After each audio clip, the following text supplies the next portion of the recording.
WWE reportedly believes that the Swerve Strickland and Daniel Garcia AEW contract offers are bad for the sport due to their high value. We'll let you know all the details on that, plus more details on AEW Grand Slam Australia that's going to be happening next year. MJF recently stated on X that his Dynamite Diamond Ring had been stolen while he was in the United Kingdom, and reportedly that was not a storyline. Randy Orton confirms the length of his new WWE contract, and WWE Hall of Famer Stone Cold Steve Austin addresses a potential WWE in-ring return at WrestleMania next year.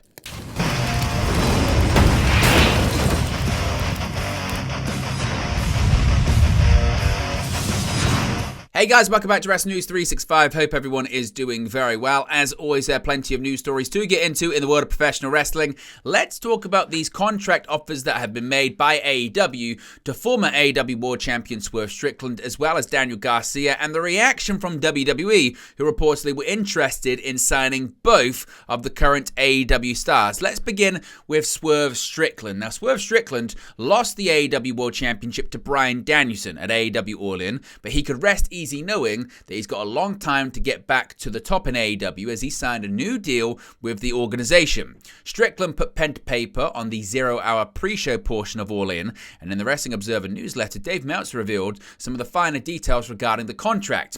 Based on what Meltzer says he's been told, Strickland looks to have signed a 5-year deal with AEW, keeping him with the company through to September 2029. The deal was reportedly agreed upon many weeks before All In, but officials wanted to save Strickland signing the contract for the London event to give people another major talking point. Strickland is said to be a very rich man thanks to this new deal, with Meltzer saying it's among the biggest deals in pro wrestling today, with only the likes of Roman Reigns, Cody Rhodes, and Randy Orton in WWE, as well as Kazuchika Okada and Mercedes Moné in AEW, matching or topping what Strickland is currently earning. Now, interestingly, according to Meltzer, WWE reportedly tried to make a play for both Swerve Strickland and his manager Prince Nana as a package deal, but was shot down. WWE also reportedly made a play for Strickland shortly after he originally signed with AEW back in 2022. WWE's reaction to the deal has certainly been interesting to say the least, as the company reportedly sees Strickland's new contract as bad for the sport due to officials believing that AEW president and CEO Tony Khan is spending more than he needs to on the salaries for the wrestlers. Now, actually, I'll get to what Meltzer said about his actual quotes for this package deal attempt for Prince Nana and Swerve Strickland, as well as the reaction in WWE. So this is actually what Meltzer said, quote, "Based on what I've been told, this deal locks him up through September 2029. It was well known that WWE tried to make a play for the Strickland and Nana Prince Nana act. The deal was reportedly agreed to a few weeks back, but they saved the announcement for here. People were talking about how Strickland has become a rich man with the new deal, and it is believed to be among the biggest deals in pro wrestling, although would be well below the Roman Reigns, Cody Rhodes, and Randy Orton level." Now, interestingly, as I mentioned, when it comes to the reaction inside from WWE, well, this is certainly really interesting too. This is what Meltzer had to say when not only it comes to the Swerve Strickland contract, but also the possible contract offer on the table for Daniel Garcia, who we'll get to shortly. This is what Meltzer had to say, quote, "The Strickland deal and the offer to Daniel Garcia were told to us by someone on the WWE side for Garcia and more than one on Strickland as being bad for the sport because they are so far over what WWE would perceive the market value for both to be, with the idea he's spending more than he needs to and raising salaries. The reality is WWE can afford anything. Even if the new TV deal is high, AEW still has to spend with some caution, or the idea they'll be so profitable then will erase the first 6 years of losses won't be the case if they get out of control on spending." So the question is it really bad for the sport? Well, when it comes to the Daniel Garcia one, of course, it certainly is interesting. Swerve Strickland, he has put pen to paper. He has signed with AEW. Daniel Garcia, not so much just yet. Daniel Garcia is back in AEW after weeks of speculation regarding his future.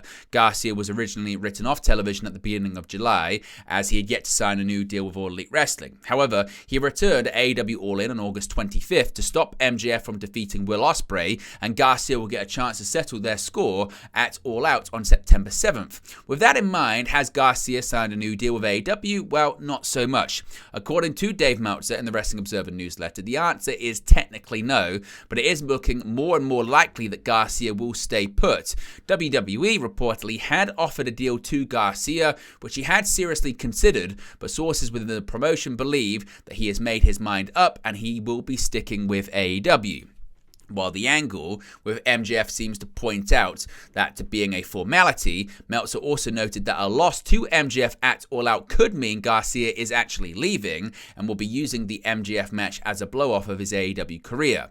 Of course, AEW President Tony Khan didn't give a straight answer regarding Garcia's situation when asked about it after All In at the post-show media scrum, but Meltzer noted that even if he hasn't signed, sources close to the star also believe that he will remain with AEW. So what do you make of this reporting, and what do you make of the notion that reportedly WWE believe that these contract offers, these contracts for Swerve Strickland and Daniel Garcia are bad for the sport?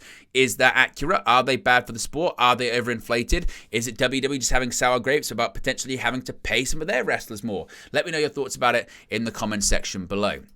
Now, AEW Grand Slam Australia, that was a big announcement during AEW All-In weekend. We got some more details on that. Of course, next year, AEW Grand Slam will officially elevate to pay-per-view status when AEW heads to Brisbane, Australia for the 2025 iteration of the event.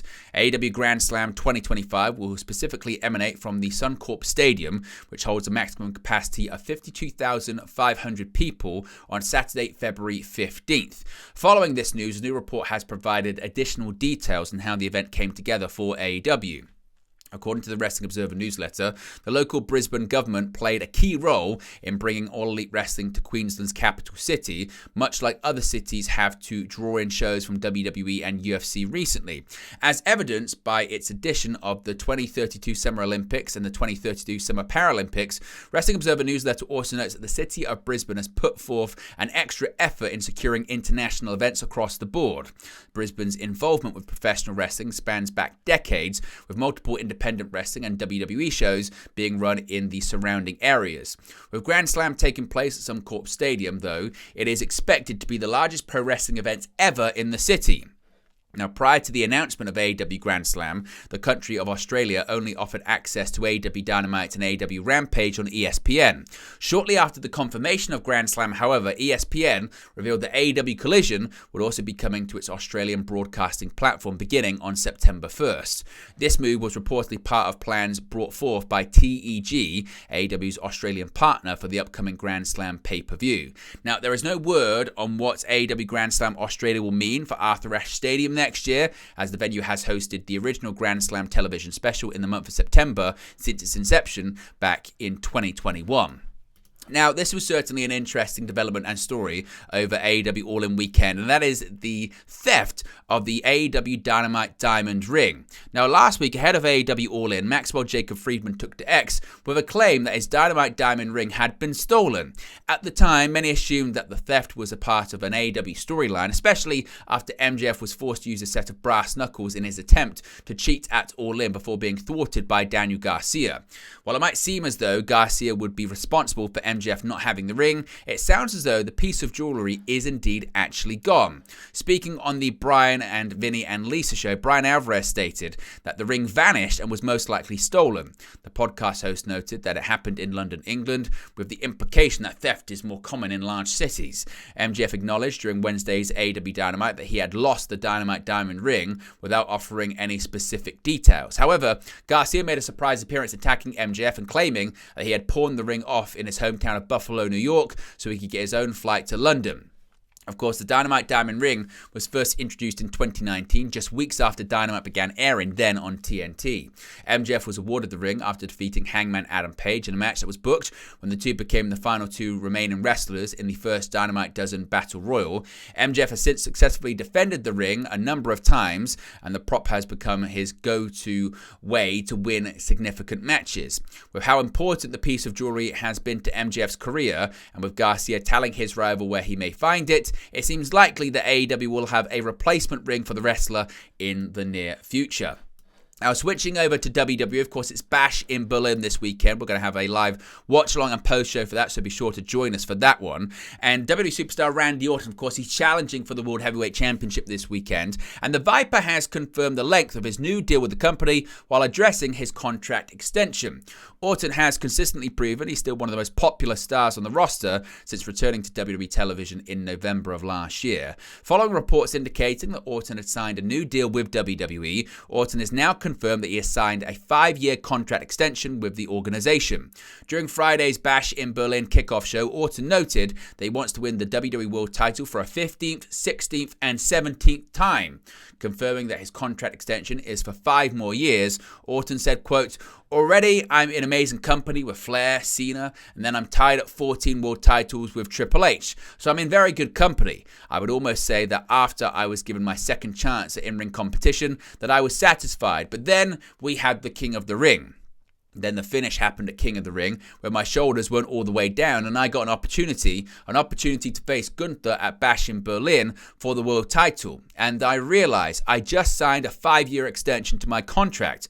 I've got some time left to do this. I feel better than I felt in over a decade. I want that title, and I want to be a 15-time world champion, and then a 16-time world champion, and even 17-time world champion, and set yet another record here in WWE.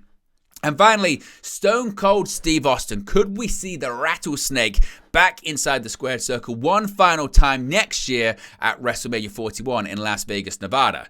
Now, Stone Cold Steve Austin has commented on the possibility of him wrestling at the greatest stage of them all next year. With Austin currently residing in Nevada, there has been a lot of speculation about him appearing and potentially wrestling at next year's April event. Speaking with Fox News Digital, Austin noted that he would be happy to be a part of the event if it satisfied the crowd. Unsure if he's willing to prepare to wrestle again, Austin said, quote, "To get in there, put the trunks on, and to try and be the guy I once was. I did that 2 years ago and tried to do something, but I never had a ring to practice in." Hulk Hogan hit it on the head where he goes, well, he's not calloused up. His body isn't going to be ready for what he feels. Undertaker hit it right on the head when he said his timing was not going to be there, which it wasn't because I didn't have any timing. Triple H hit it right on the head when he goes, you never go out there. You never know what you're going to do out there because you don't know what you have. You haven't been in a ring in 20 years. And I didn't know what I had. There's so much going on. They got such a stacked roster with so many great superstars these days. They're not going to have any problem filling 2 nights of entertainment. But if I got out there and to be a part of it on one hand and do something positive that works for the company and works for what they want to do and it satisfied a crowd, I'd be happy to. Now, as he was alluding to there, Stone Cold Steve Austin notably returned to the ring at WrestleMania 38, facing off against Kevin Owens in a street fight in his first full match in over 20 years. So I'll ask you the question. If Stone Cold Steve Austin was to return to the ring at WrestleMania 41 for one final match, who would you like to see the WWE Hall of Famer face off against? Let me know your thoughts on that in the comment section below. But there you go, guys. Latest pro wrestling news for you. Be sure to smash a like on the like button. Be sure to subscribe bottom right-hand corner. As always, let me know your thoughts in the comment section below, and I'll speak to you again very, very soon. Hey guys, thank you for watching, listening, streaming, or however you come across this video today. Be sure to click on the video on the right there to watch our next video, or click the bottom there to subscribe, or the bottom right-hand corner. Thank you very much, and I'll speak to you again very soon.